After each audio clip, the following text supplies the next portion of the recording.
Hello and welcome to this joint webinar for teachers of politics in schools that's being hosted by the UK Political Studies Association and the Parliamentary Education Service. My name is Dr James Weinberg. I'm an academic at the University of Sheffield, a PSA trustee, and I'm going to be chairing this event over the next 90 minutes. Today's webinar, hopefully you already know this, but it's going to focus on one aspect of the A-level politics curriculum, the House of Lords. And specifically, we're asking two key questions. So how does the House of Lords hold governments to account? And what, if any, is the case for or against reforming the House of Lords? And to impart their expert wisdom and to answer your questions, no doubt as both teachers and interested citizens, we're delighted to be joined by Professor Meg Russell and the Lord Speaker, the Right Honourable Lord McFall. So each of our speakers is going to give a short presentation of roughly 15 minutes or so before opening up to take your questions as an audience. And if you'd like to ask a question, please post it in the Q&A function at the bottom of your screens, or I think it says chat, not Q&A.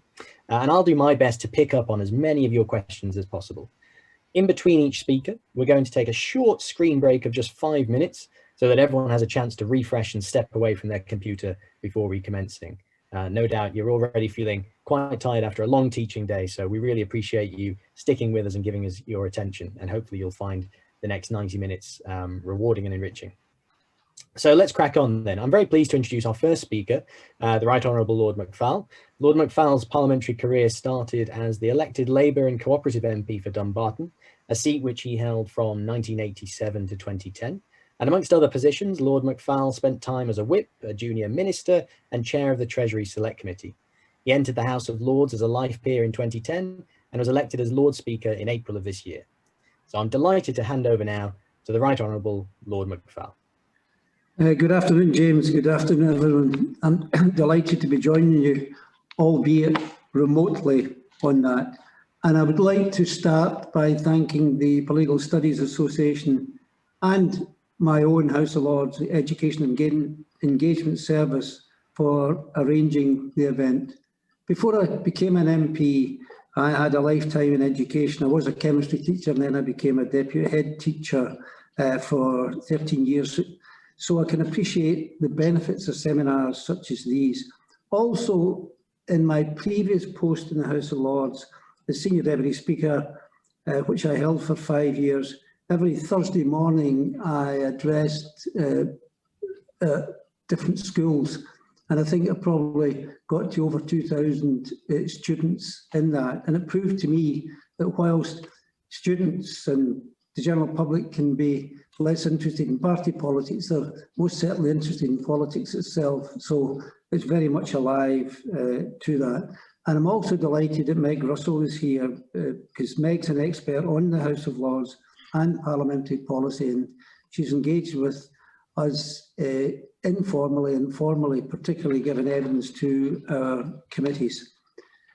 The role of Lord Speaker, let me just explain that role and its history.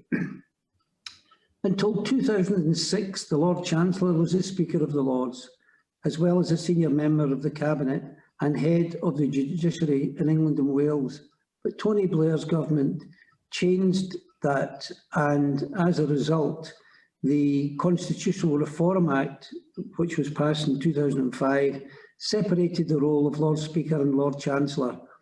The Lord Chancellor remains the head of the judiciary and a senior cabinet member, but is now a member of the House of Commons, and Robert Buckland occupies that position just now. So the post of Lord Speaker in the House of Lords was created to preside over the deliberations in the chamber, principally. And the House of Commons is chaired by Mr. Speaker, but there's a great difference between the two of them.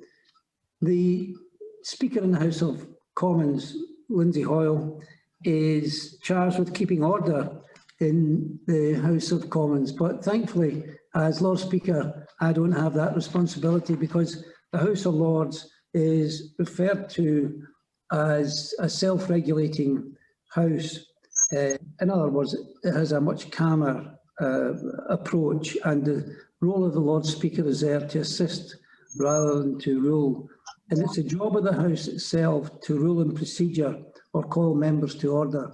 I mentioned that I was Senior Deputy Speaker for 5 years, and in that post I was Chairman of all the committees: the Liaison Committee, the Procedure Committee, the Privileges Committee, the Selection of Members Committee, you name it, whatever. But it's these committees comprising members of the House that do the policy business in the House. Most days that works in terms of the House itself, ruling itself, although we still have the position, for example, at the beginning of oral questions, when 2 or more peers can stand up, and it's a battle of wills to see who's going to stand up the longest to get their question. We could be doing things better. That's certainly my point of view in that. But as Lord Speaker, my role is completely impartial. When I took up the role on the 1st of May, I resigned my party affiliation, and I've been a member of the Labour Party for well on near enough 50 years on that. So I resigned that party affiliation, and therefore in this position I cannot enter into any debate on any party political issues. And the reason for that is that I represent all members of the House of Lords, regardless of party. I am the 4th Lord Speaker, following in the footsteps of Baroness Hayman, the first one, Baroness de Souza, and most recently Lord Fowler.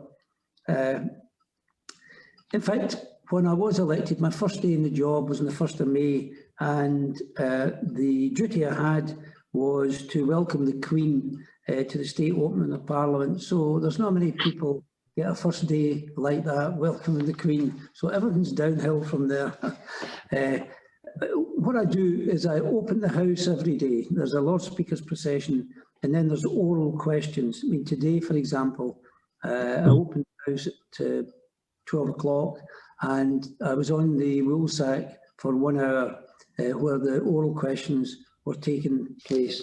And they cover quite a vast range of topics, and they can be quite lively. One innovation that the House has engaged in over the past year or so is to establish what they call private notice questions. And that gives members of the House the opportunity to scrutinise the government on any matter or issue of the day. And every day I get, or near enough every day, I get applications for private notice questions. And along with my staff, I've got to decide if they're relevant. In other words, are they urgent, that there is a pressing element to that, and are they within the rules of the House itself? To date, and as I mentioned, I've taken up since the 1st of May, I've granted 9 private notice questions on areas, for example, official development assistance, a 0.7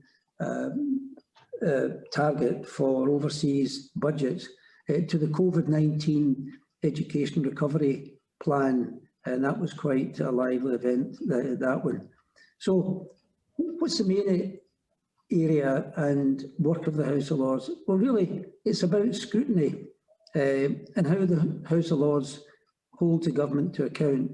So our primary role is to check on legislation. We are a revising chamber, and we check bills that come from the Commons.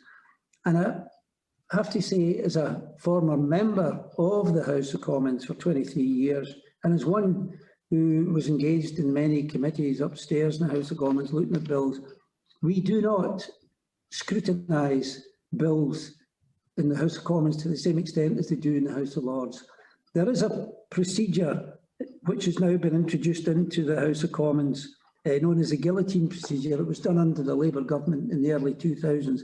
And that time limits the scrutiny time that the House of Commons can look at legislation. And largely speaking, what it's resulted in is incomplete scrutiny. But when it comes to the House of Lords, the House of Lords doesn't have any time limit on its scrutiny. So it can take whatever time it wants to scrutinise legislation. And the way I explain it to younger pupils when I'm talking to them is that the House of Commons sends legislation to us along here with a dirty face. And what we do is we clean the face and we send it back to them. Now, it's up to them to decide whether they accept that. If they don't accept it, they'll send it back to us. If we feel quite strongly about it, we'll buff it up again, clean it and send it back to them. And in extreme cases, we'll do it a third time. But the House of Lords position is secondary to the House of Commons. The House of Commons is the sovereign body. So really what we say after the second or third time, if that happens, is, well, look, you've had your chance. We've given you our best advice. So be it. Let it be in your head if this is, in our opinion, incomplete legislation as a result of that. And in an average year, I think we could be talking about, say, some little over 1,300 amendments which are scrutinised by the House of Lords and sent back to the House of Commons. And over 90% of them, maybe about 95%, have been accepted. So when they come to the House of Lords, engagement takes place at that stage. There's a first reading, there's a second reading, there's committee stages. And through that process, we can put our amendments to the House of Commons. So the House of Lords definitely does a real scrutiny job, and I'm sure that that will be reinforced by others when you're speaking to them. The membership of the House, though, is some of the most able and talented people in the land from all walks of life, raising the level of national debate. For example, doctors and nurses who know the NHS intimately, university lecturers, professors, school teachers who spent a lifetime in education, former defence chiefs, Foreign Office officials, ethicists, philosophers, you name it. So they're in there and they scrutinise the legislation, but they're also members of our committees. And the committees in the House of Commons do an excellent job. My comments as Senior Deputy Speaker to committee members is that, look, we must ensure that we enhance the work of our committees, because the information we've got is very good. But largely speaking, we have these good reports, they go to the floor of the House, and then nothing very much happens to them thereafter. And what I was doing as Senior Deputy Speaker when I established the review of committees was to say, look, we must have a communication plan and a communication strategy for ensuring that we get the message out to policymakers, to institutes, to educational establishment, what we're doing. And I have ambitions that we could send a 6-monthly review document out to all schools to tell them exactly what we're doing in the House itself. And I know from the conversations I've had with staff members and others that they would welcome that. So what the House of Lords has to do, in my opinion, is it's got to challenge the caricature of the House of Lords. You know, it's unelected, it doesn't do very much, it should be abolished tomorrow. We can have these debates on it, but for me as Lord Speaker, it's about an effective second chamber and how we go about our business. And I'm quite happy to engage with people in that particular debate about what we're doing as to the future. So getting that legislation through is very important. And I'll give you an example of very recent legislation. For example, the UK Internal Market Act, which passed through Parliament at the end of last year. As Senior Deputy Speaker, I convened politicians from the different devolved entities, from Scotland, from Wales, from Northern Ireland, although the Assembly in Northern Ireland was down at that particular time. But we looked at Brexit, and we looked at the internal market, and it was the first time that politicians from different parts of the country got together to look at these particular issues.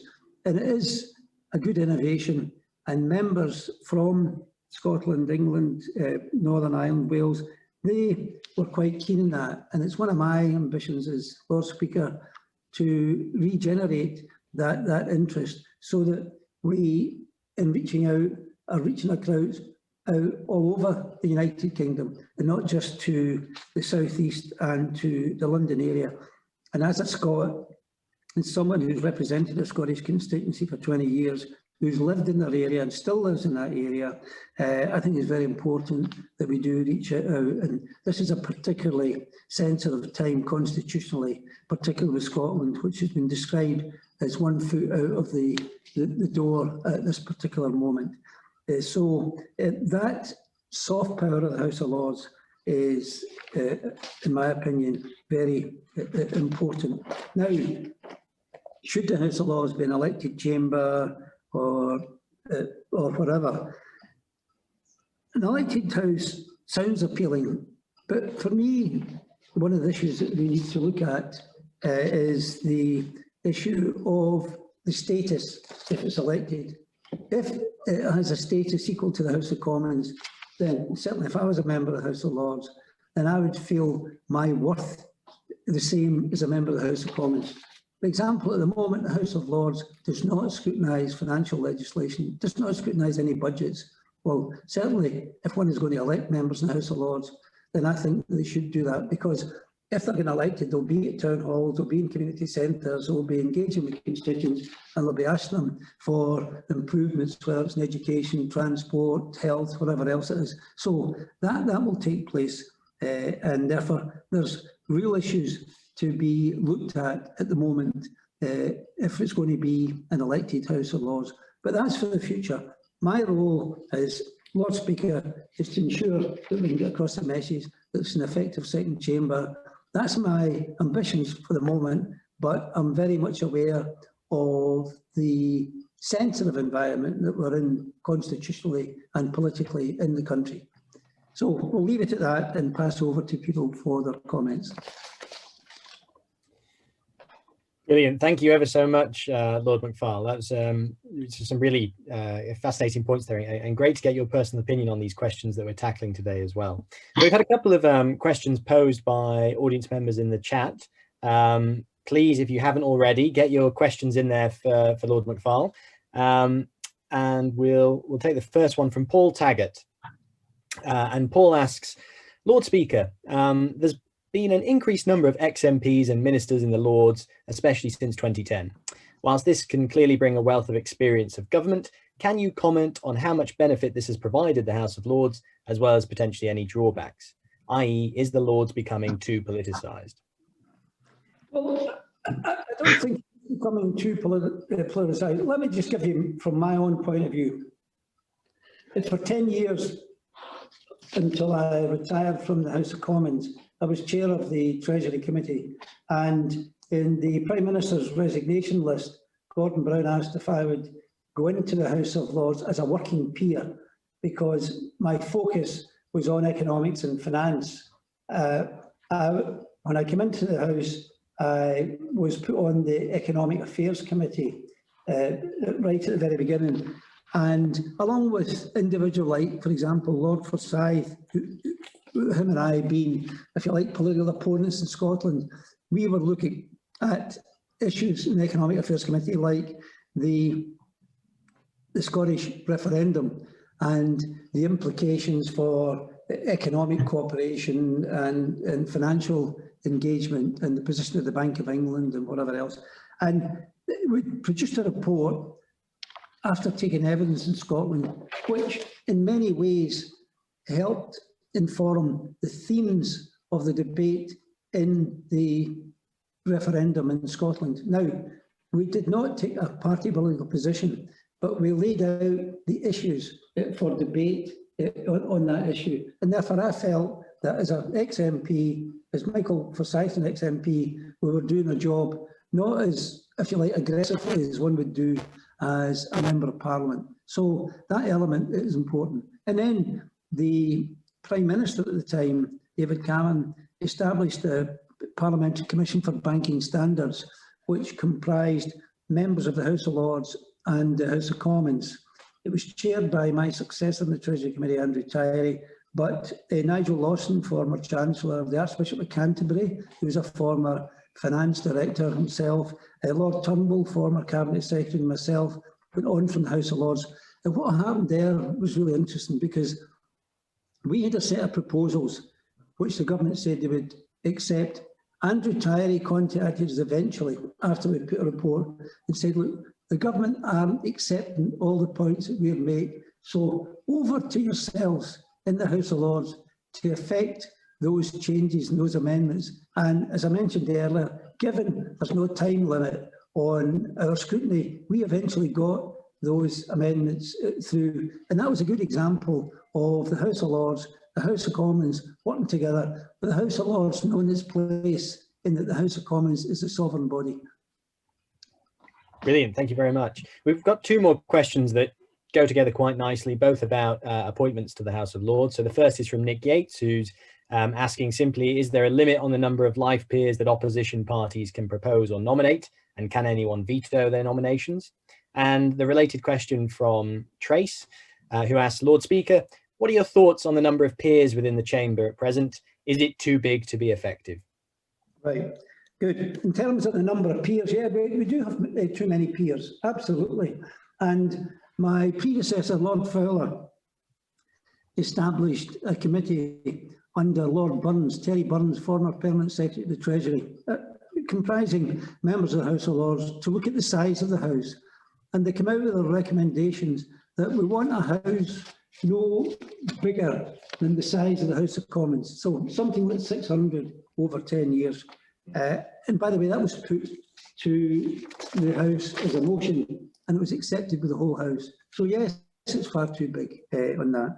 But what's happened is that there have been quite a number of members been put in the past year, and the formula which we were observing, which was 2 members retiring or leaving the House for every member coming in over the 10-year period to get to 600, that was disrupted as a result of that. So when I stood for Lord Speaker, part of my hustings and manifesto debate was that I wanted to have a discussion with the Prime Minister about the Burns report and take it forward. And indeed, in the House of Commons environs a month or so back, I passed Boris Johnson when he was talking to fellow MPs, and he singled me out to wish me all the best. And I said, well, look, that's good, but I'm going to come to see you. So I've got an appointment in Down Street on that very point on it. The second thing is the members of the House. It's not for individual parties to nominate it. The Downing Street and the Prime Minister of the day, they hold all the cards here. And when Theresa May was Prime Minister, she had a good relationship with the Lord Speaker, and she didn't put many people in the House itself because she was aware of the Burns report and what our demands were on that. So we've got to try to get that on board again, and that's one of my tasks, difficult though that may be. The other thing is the House of Lords Appointments Commission. I want to engage with the House of Lords Appointments Commission because I want the House of Lords Appointments Commission not to be controlled from the Cabinet Office, but to be on a statutory basis and to be in the ownership of the House of Lords itself. Lord Bew is the chairman of that committee, does a good job, but I think that they're hampered by their limited responsibilities, their limited tasks that they can undertake. And I want to engage in that debate as well. And when I go to Downing Street, I will be raising that issue with the Prime Minister as well. Brilliant. We've got 2 more questions here that are, again, both related. So the first from Ms. Smith and the second from Andrew Hanna, both of who are in essence asking whether the continued presence of 92 hereditary peers can still be justified. Well, if we go way back to 1998, I think it was, when the Labour government were in power, and maybe Meg has got a more precise understanding of this than I have. So Meg, when I depart here, you can correct me, you know, robustly or refined, okay. But in 1998, Tony Blair came to an agreement whereby 600 hereditary peers were rejected, if you like, put out of the House of Lords on that.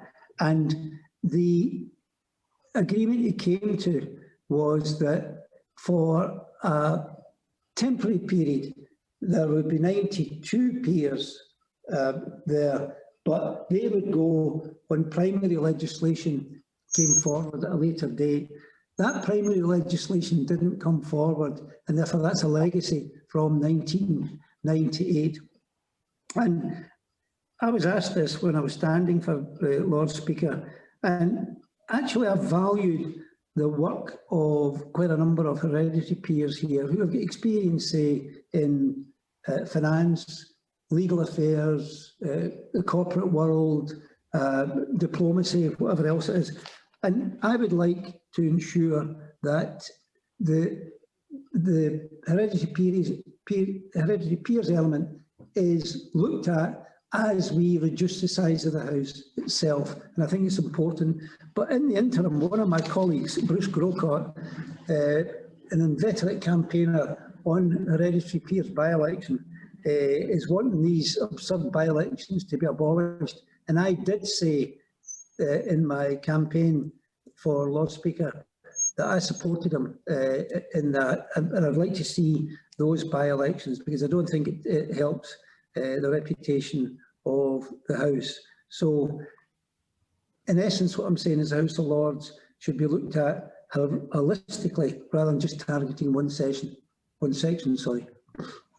Fantastic. And we've got time for one more question in this section. So we're going to take one from Alistair Endersby, who's asked a question that I think is probably equally pertinent for Meg as well.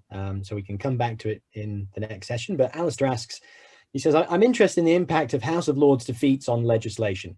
I think previous Constitution Unit work found that about 60% of House of Lords defeats were overturned in ping pong as the government exerted its Commons majority. Is there any recent work on whether that figure still holds? And maybe the question to you, Lord McFall, is whether you think the House of Lords is having a significant or meaningful impact, or House of Lords defeats, sorry, having a significant impact on the legislation at the moment. Yeah, absolutely. The House of Lords has a really considerable impact in terms of amending legislation. There isn't any doubt about that. But what I say to people is the House of Commons is the elected chamber. The House of Commons is unelected on that, albeit a range of expertise and whatever else. So constitutionally, we have to know our place. That's really, really important. And that's why I said to you about sending amendments back once, twice, or maybe 3 times. But at the end of the day, the House of Commons is sovereign, and that has to get its rightful place there. But I wouldn't concern myself with the House of Lords sending amendments back to the House of Commons itself, because that's our purpose. We are here for that scrutiny, and that scrutiny will make better legislation, it will make better law, and that's important. And from my time in the House of Commons, I well remember the Mad Dogs Act. If you remember, that was passed very quickly. What an act that was. It should have been the Mad MPs Act as a result of it. So that was bad law. And we're trying to prevent bad law and make good law. That's the essence of the House of Lords. Fantastic. Thank you so much, Lord McFall. We're only running 5 minutes behind, so I'm going to leave it there and say thank you for joining us. Thank you for your talk and for answering all the questions on behalf of our audience. Can I just say, and one of my aims is reaching out to society is very important. But people like Meg Russell, who engaged and understood the House of Lords, are really helpful to us as we go about our business. So that engagement element is really important for us, and I want to do even more of that. But Meg's done a tremendous job in the past for us, and her and I have had a few discussions. You're very kind, thank you. My committee as well. Well, luckily we're going to be hearing from Meg in just a few minutes, but I promised that I'd give everyone 5 minutes to step away from their screen. So we're at 16:35 now. So if we reconvene at 16:40, then we'll get started with the next session and Professor Meg Russell's talk then. Feel free to just turn your cameras off and step away, and we'll see you shortly.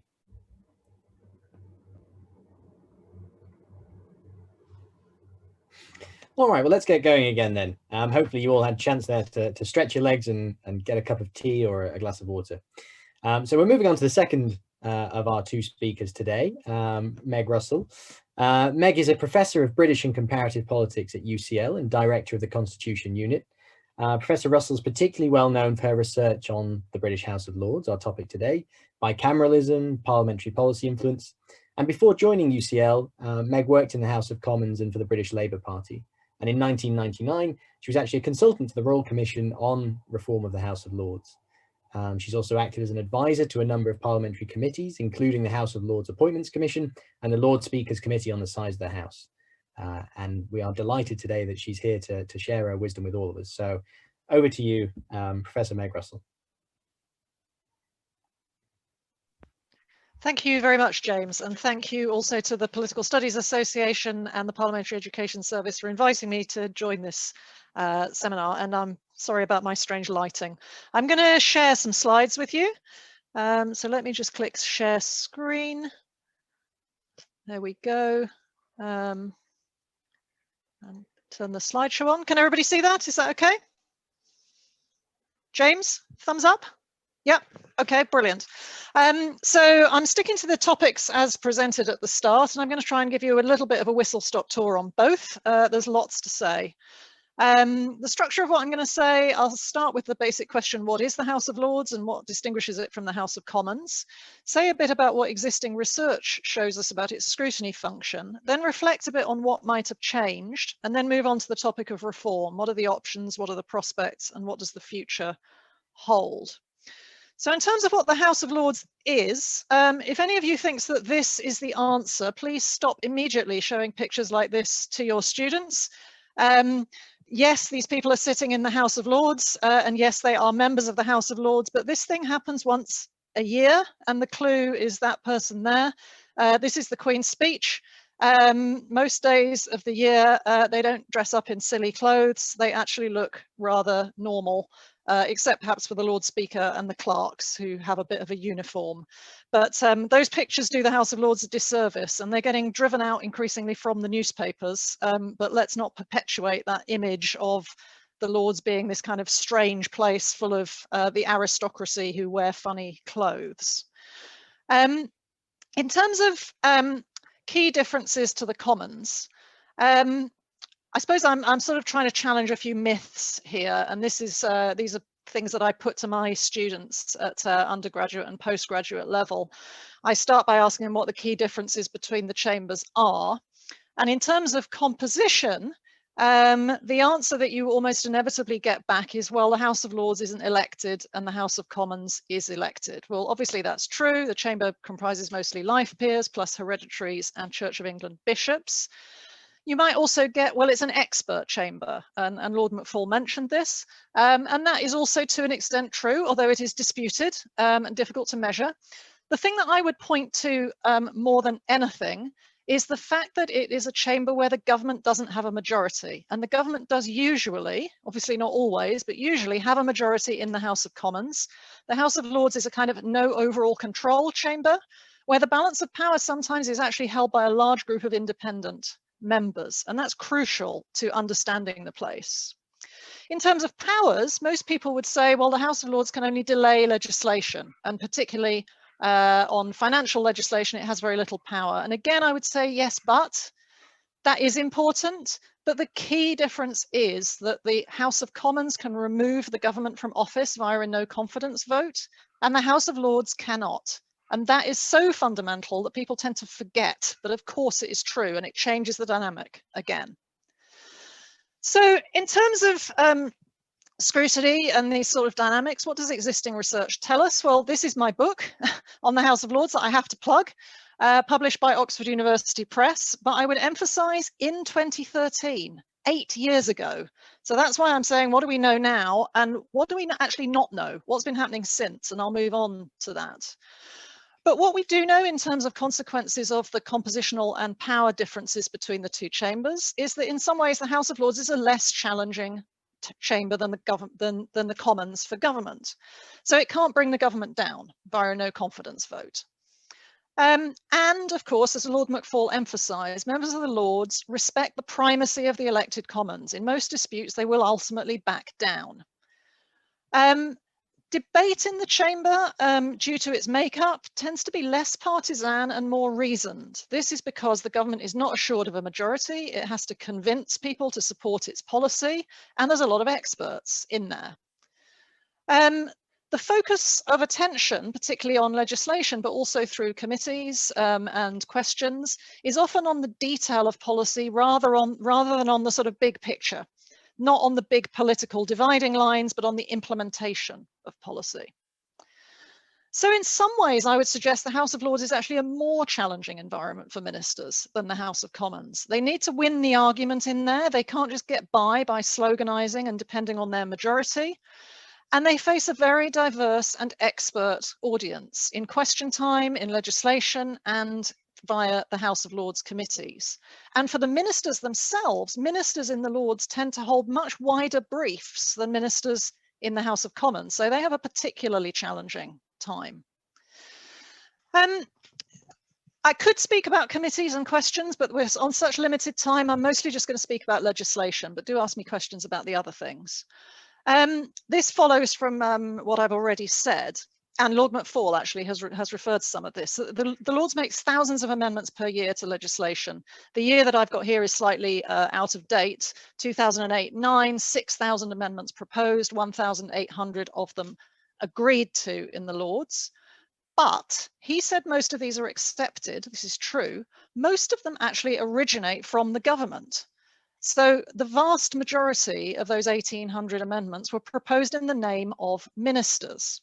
So that makes it look, well, the House of Lords not actually exerting that much power.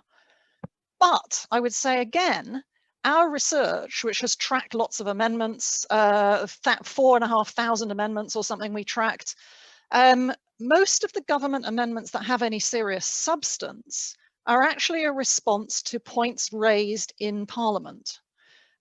So the pressure on issues often begins in the Commons and moves over to the Lords. And sometimes in the Commons, the minister will say, well, I'm not going to change policy now. We need time to think about this. And they will return to an issue in the Lords. And that's really an important theme as well, the links between the chambers. Somebody actually asked about defeats. Alistair asked about defeats, and we've researched this too. Another important difference, this relates to the detail versus the big picture, is that the House of Lords doesn't normally vote on the big principles of the bill. It doesn't vote on the second reading or the third reading as a whole of bills. It votes on detailed amendments. When it does vote on amendments, it's quite frequent that the government gets defeated. Here's some data. So the last session, which has just finished, 2019-2021, you've got 114 defeats in the House of Lords during that session. Admittedly, it's a long session. I would point out here, look, there's a difference between the Labour years in the 1970s, then a long period of the Conservative years, and then Labour coming back into power again, because of the balance in the Lords as it was then. It was a very Conservative dominated institution. But actually more recently, since the reform in 1999 that made it no overall control, Conservative governments are getting defeated as well.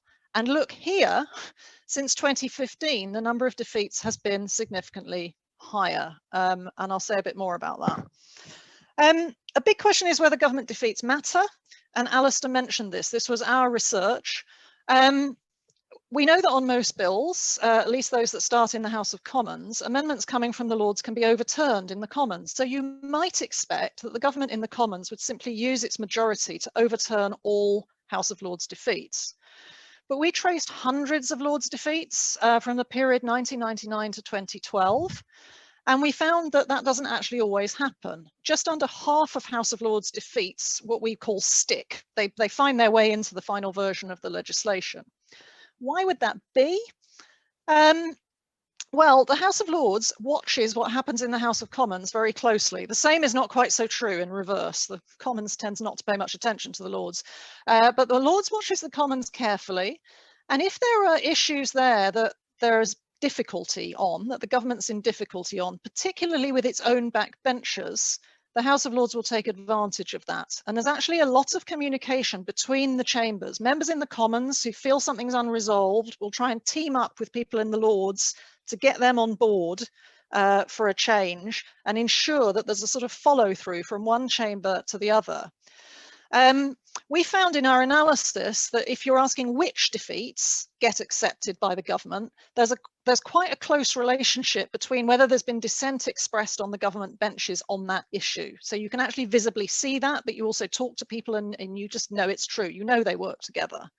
So this comes back to that point. I think it's really important to see the two chambers of Parliament, not as separate bodies that live in separate worlds, but actually as an interconnected system. They talk to each other all the time, and the House of Lords often is in some ways doing the House of Commons business. Coming on to what we don't know. My book was published, as I said, 8 years ago now. There's been very little study of the House of Lords, essentially in the Conservative years, particularly since 2012, because we dealt with the first long session of the coalition government.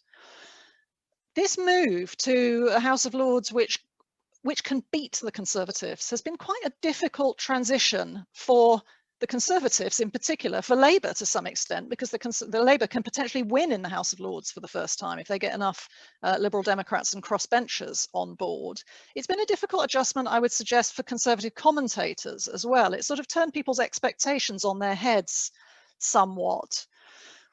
This didn't hit so much in the coalition years because actually when you added the Liberal Democrat peers to the Conservative peers, they were pretty strong in the Lords. They were stronger than Labour had been. But once you get to 2015, the Conservatives are at a significant disadvantage in the chamber.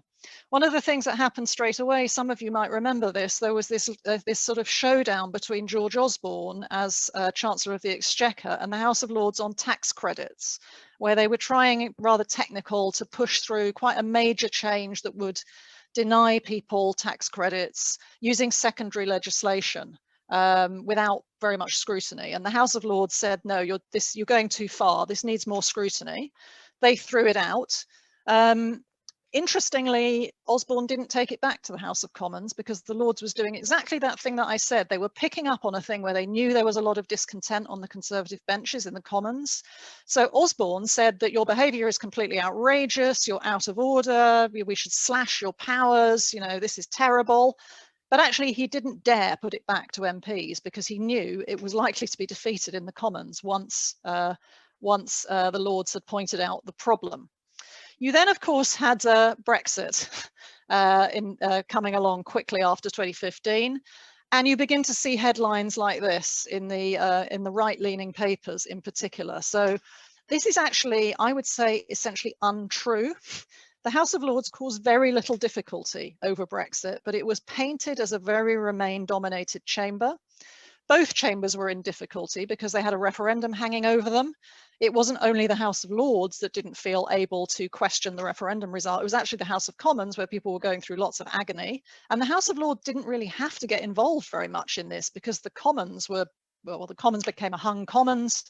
And there was enough controversy down there. But we've seen lots of negative stories about the Lords in the right-wing newspapers since the Conservatives have come back to power, which is interesting. So there's a bit of a mood on the Conservative side of politics as a whole that the House of Lords is a problem, which used to be the reverse. It used to be Labour that thought that. Alistair specifically asked, do government defeats matter now in the same way they did before? And actually, I would say we don't know the answer to that question. So in the most recent session, I said there were 114 defeats, the highest in any session since the mid-1970s, although it was a long session. Quite extraordinary was the regret motion at second reading of the UK Internal Market Bill.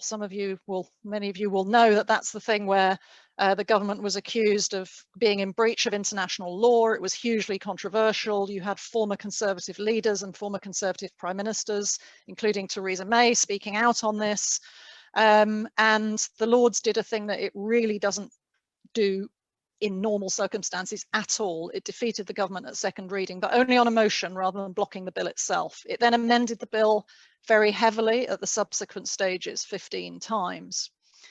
There have been a number of other high-profile interventions. So there was a ping pong on the genocide in the trade bill, whether we do trade with countries that are accused of genocide, and on maintaining food standards post-Brexit in international trade. Many of these just anecdotally didn't stick. notwithstanding the fact that there was a lot of concern on the Conservative benches in the Commons as well as the Lords on these very issues. So we don't really know whether the Lords is making the impact that it used to do, but Boris Johnson's government is very resistant to, well, scrutiny. It doesn't like interference, and he wants to use his majority in the Commons to push these kind of problems away. It's a bit of a dangerous tactic, to my mind, because he's asking to backbenchers in the Commons to vote for things they don't want to vote for, and I think it could be storing up trouble. But at the moment, the House of Lords, anecdotally, doesn't look like it's having the same impact. What else is going on there? I've talked about the changed media attitudes to the Lords. This is in part, but not entirely, connected to the excessive appointments that we've seen in recent years. David Cameron appointed a huge number of people to the Lords. Boris Johnson has done something similar in his short period. Not just large numbers, but actually very strongly tilted to the Conservatives because they want to get control of the chamber back. They don't like the fact that they're getting defeated in there. Here's a graph on the size of the House of Lords since reform in 1999. It was at 666. It's now up over 800. And this is actually an old graph. That's not the latest figure. Boris Johnson made some more appointments in December, so it's now even bigger. This leads to headlines about the bloated House of Lords. And the Express has lots of negative headlines about the Lords on all sorts of things. This story was really interesting in the Times following the last set of appointments. It not only draws attention to size, but also begins to question the quality of the appointees, which is a really, really tricky issue, not measurable, clearly, very much subject to opinion. But based on conversations with quite a number of people in and outside the Lords, they suggest something which actually I suggested years ago under David Cameron, that the government can discredit the House of Lords by over-appointing to it and by putting people in there that people might find controversial, that people might judge unworthy. And it can generate these negative headlines about the Lords, which then, of course, strengthen it against the Lords if they make it look ridiculous. The ridicule is why I don't want you to show pictures of people wearing robes. So moving very quickly to reform, I'm very much running out of time. There are lots of different options for reform, which you'll be familiar with, I'm sure. This idea of a chamber of the nations and regions, which Labour is particularly attached to. This is unfortunately not much more than a slogan. Nobody's really worked out how to do it. It's kind of a good idea in principle, but implementing it is very tricky in practice. Largely a wholly elected chamber. We've had lots of discussion about that. Both Labour and the coalition government attempted this. The House of Commons doesn't really want it because it strengthens the Lords against itself. All the parties are split. And there are principled arguments on both sides, which John McFall was starting to articulate. Abolition is clearly one option, not really on the agenda and not very sensible in a big and diverse democracy like ours. And then there are smaller changes to the current system. These are definitely needed, but remarkably difficult in practice. These topics are taken from a blog post that I wrote on the Constitution Unit blog, which you can click through to and read more of the detail if you like. There is a central conundrum in bicameralism, because I study parliaments comparatively as well as just the UK. The whole point of a second chamber is to challenge the decisions of the first elected chamber. Whether the second chamber is elected or appointed, it's going to be controversial. Second chambers have been referred to as essentially contested institutions. So there are challenges against the legitimacy of second chambers all around the world, in countries where they're elected by the people, where they're indirectly elected by regional assemblies, where they're appointed, where they're mixed. The key point here is the House of Lords is not alone. It's not just because it's this weird kind of formally hereditary appointed place that people attack it. Second chambers are subject to attack, and it would remain so even if it were elected. Historically, the precedents for reform are that small scale reforms succeed sometimes. So this is a series of acts of parliament. The Parliament Act 1911 removed the Lord's veto. In 1949, the delay power was shortened to a year. In 1958, life peerages were introduced for the first time. In 1999, most of the hereditary peers were removed. And in 2014, through a private member's bill, the ability to retire was introduced. Each of these policies at the time was considered long overdue and inadequate in terms of a reform. But actually, if you look at them incrementally, they have fundamentally changed the House of Lords over the space of a century or so. In contrast, large-scale reforms always fail. In 2011, famously, there was promised a second stage of reform to introduce election. In 1968, Harold Wilson tried a large-scale reform and totally failed. He couldn't get his bill through. As Lord McFall said, after 1999, there was supposed to be a second stage by Labour. That never happened. Lots of proposals, each of them withdrawn one by one. And then in 2012, the coalition government tried to introduce a largely elected Lords, and its bill failed at the first hurdle. So if we're looking for a small, and James, I promise I'm finishing. if we're looking for a small change that's top of the agenda now, it is the one that we've already heard about. If we're looking for the next incremental thing. And Lord McFall actually articulated this pretty well. So his predecessor as Lord Speaker established this committee, which reported in 2017 and proposed that there should be a cap on the size of the House, and that there should be limits on appointments on the Prime Minister's appointments, so that only one new peer is created for each two that leave until you get to the 600 cap. The key House of Commons committee on this accepted the principles from this committee, and Theresa May kind of didn't dispute them and kind of went along with them. She never embraced them. But this committee reported last month on progress. It reports periodically, and its comment on Boris Johnson was that he has undone much of the progress made in the last few years by the House and the previous Prime Minister. So where are we? This is my last slide. Lords reform is difficult to achieve. Indeed, second chamber reform in general is difficult. In practice in the UK, we need government legislation for a large scale, any serious reform really. But governments tend to be split, they have other priorities, and they even have disincentives from making the House of Lords better.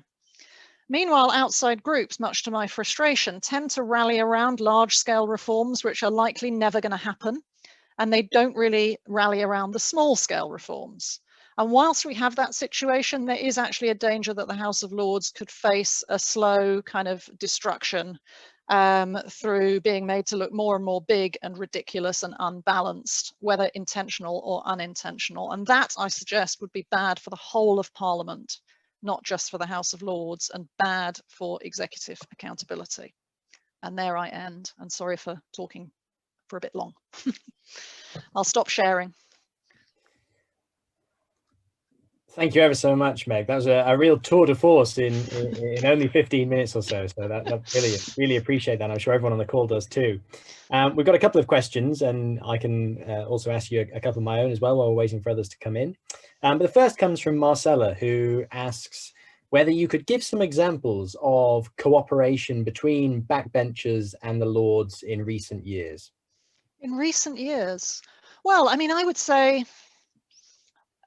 presumably she means between the Commons and the Lords, and I think that those things that I mentioned, there has been cooperation. This is why I say that Boris Johnson's strategy on some of these things is potentially a bit short-termist and a bit dangerous for him. I mean, he's in quite some difficulty with his backbenchers on a number of issues. We know this on COVID, on other issues like the changes to the planning laws. There's quite a lot of things that there's some tension on in the House of Commons, and the Lords will pick up on those things and try and kind of confront the government with whether they really want to overturn an amendment which backbenchers support. So you saw this on the internal market bill, and you also saw it on the trade bill on the issue of genocide. There was a lot of concern on the Commons backbenches about genocide, and what Boris Johnson was asking people to do was to vote against their conscience on this issue. You know, you've got arm twisting by the whips and so on to defeat a Lord's amendment, which ultimately he did succeed at. But I would question whether that's a wise strategy for a Prime Minister, because it builds up resentment on your backbenches against you. And I think we've seen quite a lot of that. I mean, we've seen the chairman of the 1922 committee, Graham Brady, actually proposing an amendment on the coronavirus regulations. So that's pretty extraordinary. You know, these things would normally be resolved behind the scenes. So there's lots and lots of examples going back over the years. during the Blair's years, one of the things that I describe in my book is how there was this sort of tacit alliance between Labour backbenchers in the Commons and even Conservatives and Liberal Democrats in the Lords on identity cards, for example, where there were quite a lot of people in the Labour Party who didn't want identity cards to be introduced. Some thought it was contrary to promises in the government manifesto. Blair was trying to push ahead with it, but there was collusion between backbenchers in the Commons and opposition forces in the Lords, and there were rebellions in the Lords, and in the end, essentially that policy got stopped. So it happens quite a lot, but it's not always visible.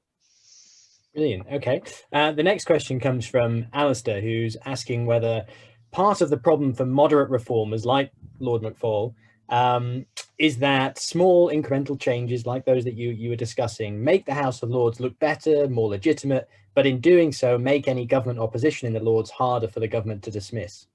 Exactly. That's exactly it. I mean, they do two things.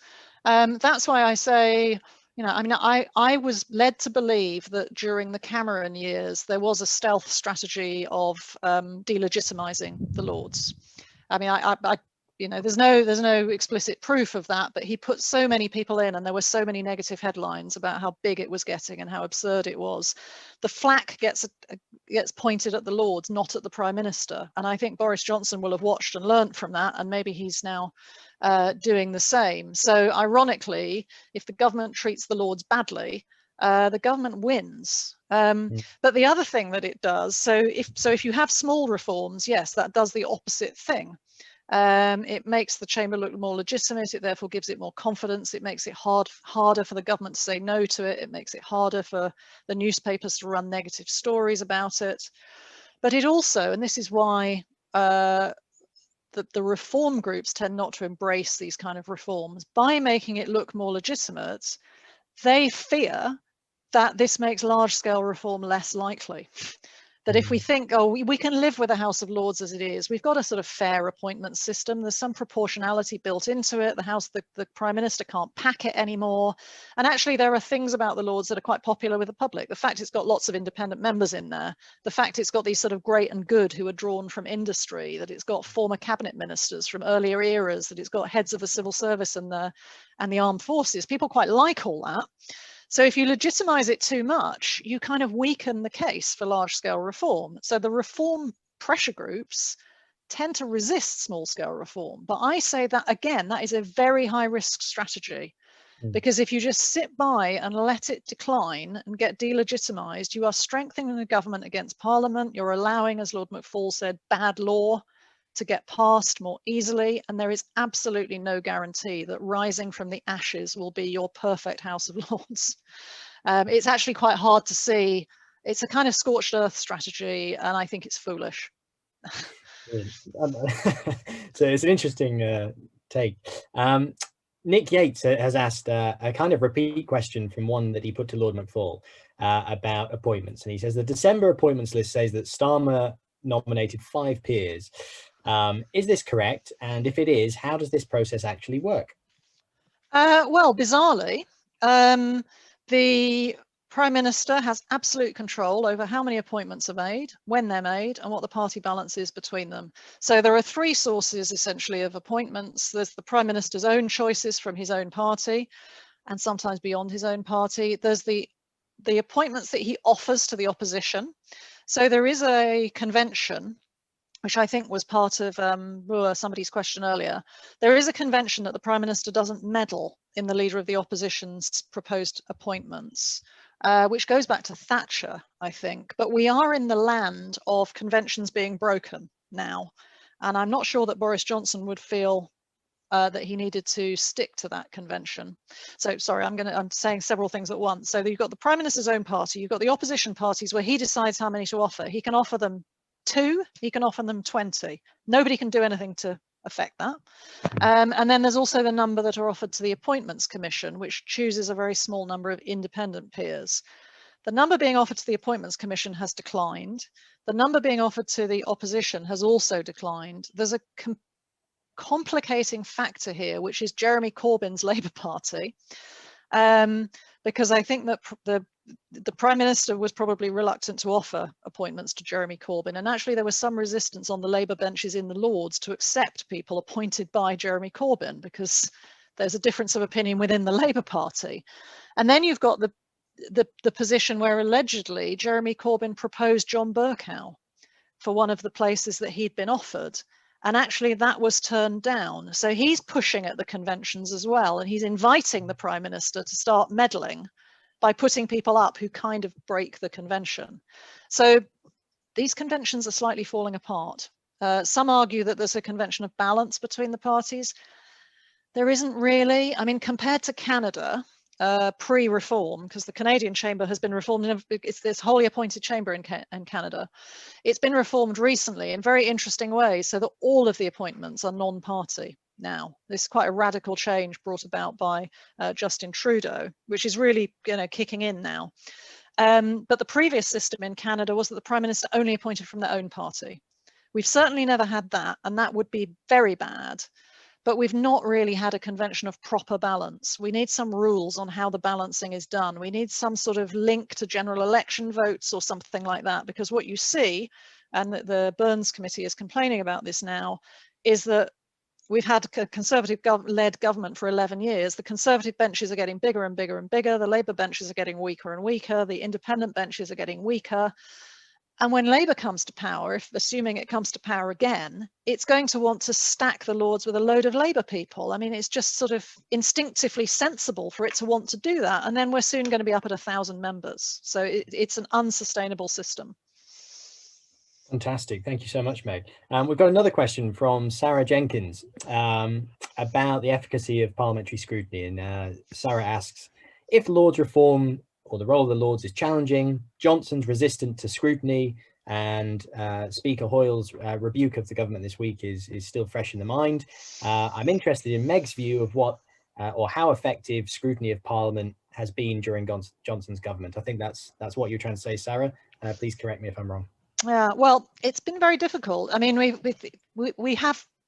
It's a long time since we've had what I would refer to as normal politics, and to the extent that your pupils probably don't remember what I would consider normal politics, because I mean, for those of us who are a bit older, normal politics kind of stopped in 2010 with the arrival of the coalition government. That was pretty weird.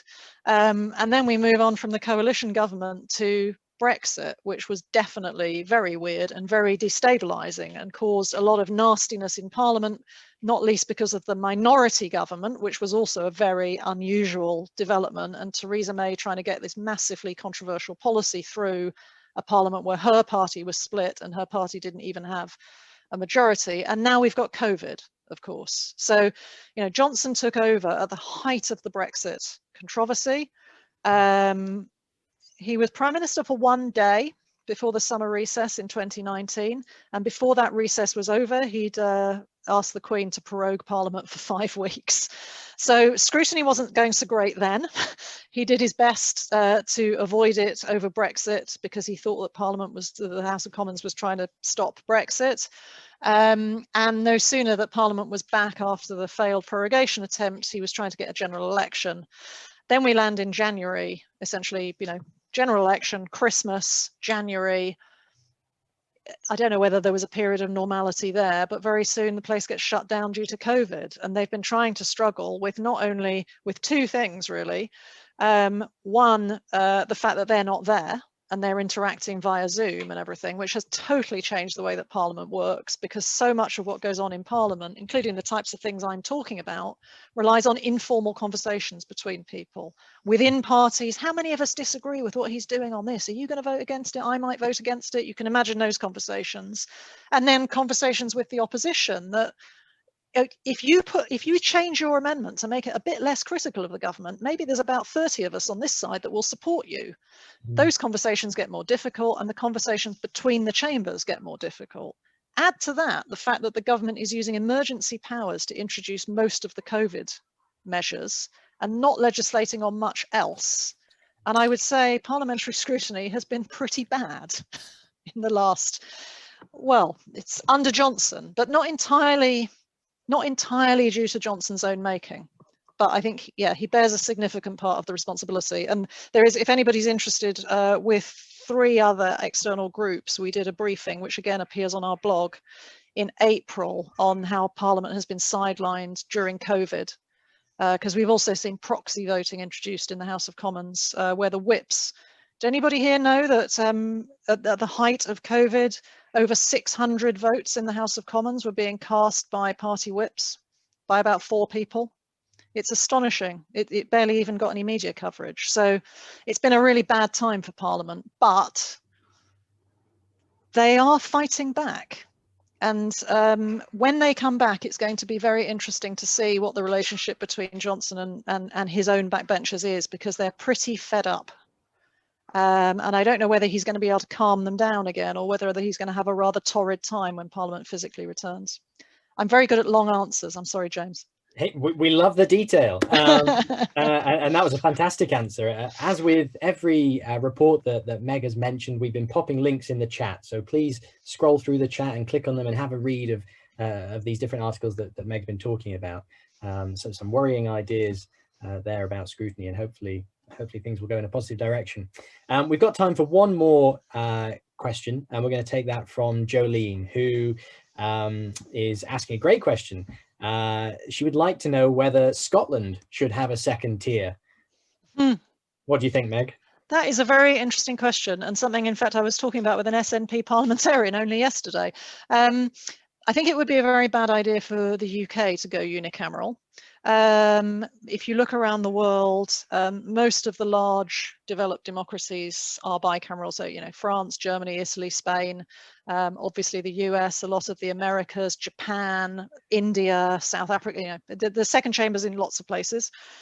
But actually in small states, unicameralism is not uncommon.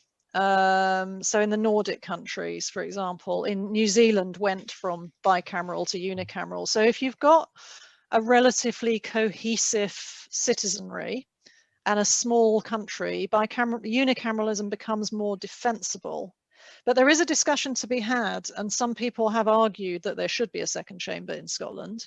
And I think that argument will really get going if independence comes back on the agenda, because I think there will be some quite legitimate questions about whether, if the government in Scotland has wider policy responsibility, there also needs to be additional scrutiny, and the Scottish Parliament needs to be strengthened in some way, and bicameralism would be one way. But of course, you'd be instantly into the awful argument about what would the second chamber look like. I mean, you know, are they going to be appointed by whom? Are they going to be, you know, regionally elected on a different electoral system? It's already a proportional system for the lower house, so you're hardly going to introduce first past the post, I suspect, for the upper house. These questions of bicameral reform are very, very difficult, and they're unresolved in countries all over the world. So in Ireland, they had a referendum a few years ago on abolishing the Senate, which failed. Matteo Renzi in Italy lost his premiership through losing a referendum on bicameral reform. It's a quagmire. So good luck to them. I can sense a topic coming on for next year's PSA schools video competition. I think that's where we need the bright ideas to come from. Well, thank you ever so much, Meg. That was a wonderful presentation and some really thorough answers in the Q&A as well. And some great questions and excellent sharing. Thank you very much. Oh, thank you, Meg. I think on behalf of the entire audience, thank you once again. And I realise you're very busy, so feel free to leave us if you want. Thank you very much. Thank you, Meg. All right, so we've got about 10 minutes left, and what we wanted to do with the final 10 minutes was give you a little bit more information about the Parliamentary Education Service and the PSA, in case you'd be interested in getting more involved with either organisation and participating in more events like this that each organisation puts on. So I'm going to invite Rosie Gillan, who works at the Parliamentary Education Service, to join us and just tell you a little bit about PES, who they are and what they do and how you can get involved. Thank you very much, James, and a big thank you to all of you for coming today. I think Meg's left now, but big thank you to her as well. It's been really interesting to see those talks and the questions coming through as well. So I'm a member of the Education and Engagement team here at UK Parliament. I work specifically on teacher training opportunities. So something that we'd like to highlight today is a recently new initiative that we've launched, called our UK Parliament Teacher Network. This is for teachers of all backgrounds and at all stages in their career. An opportunity for you to stay in contact with us and for us to stay in contact with you, to offer you further training opportunities and send you resources that you can use in your classroom as well. So I'll be popping the link in the chat box for that. So please do sign up. It'd be wonderful to see your names on the membership list. And also we'd like to highlight our Ecpd modules. So these are e-learning for teachers modules where you can go on our website, access these 24/7, and they look at different aspects of Parliament and how it works. If you complete those, then you'll receive a certificate of participation signed by the Speaker of both Houses. So please do get involved. It'd be wonderful to see you again at further training opportunities. But at this point, I'm going to hand back over to James. Brilliant. Thank you, Rosie. And if you think, wow, I want to join the Parliamentary Education Service, that's brilliant, but I'm looking for more, then please do consider the Political Studies Association as well. We are the largest learned society for politics academics, teachers, and those in cognate subjects in the UK. We've been around since about 1950. And as school teachers, you can sign up for school membership, which costs just £25 a year. And for £25, you can sign up as many teachers as you want from your school where you're teaching at the moment. For that £25, you can access our members only online resource area where we cultivate resources that are matched to the A-level politics curriculum, and hopefully those are useful for you in the classroom. You can also access our seminars for schools program. So if you get in touch and say, look, I'm teaching this topic this term and I'd love an academic who specializes in that area to come in and speak to my students, then we can arrange that for you at no additional cost. You also get a subscription to our e-newsletter and access, online access rather, to our academic journals. So your students and yourselves can be accessing the latest academic publications covering a wide range of topics and hopefully across the whole of the curriculum you're teaching. Your students can also enter our competitions. So we have a video competition that we run with YouGov each year and a blog competition that we run with the Financial Times. And those are just a few of the benefits you can reap from being a PSA schools member. And if you have any questions at any time, feel free to contact me or contact the PSA directly. Contact details will be posted in the chat for you. We're always very happy to take questions and even more happy to receive suggestions for topics for these future webinars or any other ideas for events that you'd like the PSA and PES to be covering. So unless there is anything that has been asked in the chat, I'll have a quick scan. I can't see anything pressing. I'd like to thank you all once again for giving up your time at the end of a long school day, especially in the summer term when it's so hot and sunny outside to join us and to participate and engage with this event. And I wish you all the best for the rest of this term and the summer break. Thank you very much.